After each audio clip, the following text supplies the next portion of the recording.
तू ही तो जन्नत मेरी। क्या बात है, आज दिख नहीं रही है और आज ठंड भी बहुत पड़ रही है। पता नहीं आज उसको क्या हो गया। अरे उधर क्या ताका झाकी कर रहे हो? अरे वो कुछ नहीं है यार, बस ऐसे ही देख रहा था। अरे बताओ तो क्या देख रहे हो?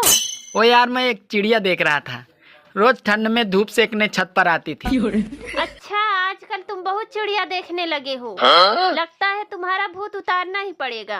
हो गया बेटे।